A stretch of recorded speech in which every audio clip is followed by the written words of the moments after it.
હજુ તમને ના મળતા હોય અને તમને એવું થતું હોય કે અમારી કોક માં બાકી રહી જાય છે પૂજાવાની, જે અમને ખબર નથી, અને એ માં અમને દુઃખ આલે છે, અને તમે એવો ભાવ લઈને આયા કે અમે માની પાસે જઈશું તો આપણને માં બતાડશે, તો હું એવી રીતે નહીં બતાડું. જેમ અમૃતે ભક્તિ કરી એમ તમને પેલા ભક્તિ કરતા શીખવાડીશ, પછી હું મેલડી તમને મળીશું. મેલડીશું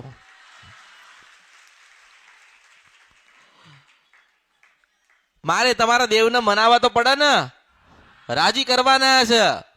રૂપિયાથી, શ્રીફળથી, સુખડીથી, ચુંદડીથી, મઠ કે મંદિરથી આ ભગવતીઓ રાજી નહીં થતી. આ ભગવતીઓને રાજી કરવા માટે અમૃતની જેવી માની ભક્તિ જોઈએ. હું મેલડી છું. નતર મેં તો એને કીધું હતું, મેં એને કીધું હતું કે ભગવાનના ઘેર નથી જવું, એક નવું જન્મ આલું છું, નવો અવતાર આલું છું, નવું પ્રાણ આલું છું. એટલે કે ના માં તન જોઈ એટલે દુનિયાને જોઈ લીધી, કે માં તું મળી એટલે દુનિયા મળી. અને આજે હું એની મેલડી છું, એટલે મારે એનું નામ લેવું પડે. મારા ભક્તો મારા માટે કઈ કરી ગયા હોય, મારું ભજન કરી ગયા હોય, મને માં કહી ગયા હોય, મારા ઉપર વિશ્વાસ રાખ્યો હોય, તો પછી હું મેલડી કેમની ભૂલું મારા ભક્તોને.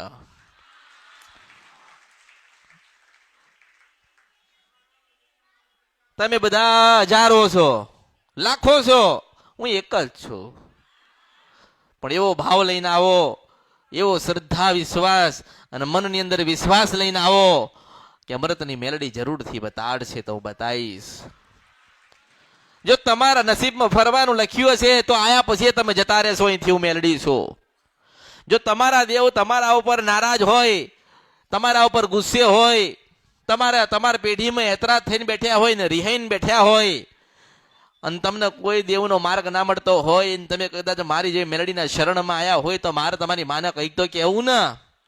એટલે હું કહું છું કે ફર ના કરશો, એક જગ્યાએ બેસી જાઓ, જે જગ્યા મળી ખૂણો પકડી લો, એ જ ખૂણે હું મેલડી કંઈક બતાવવા આવીશ. હું મેલડી છું.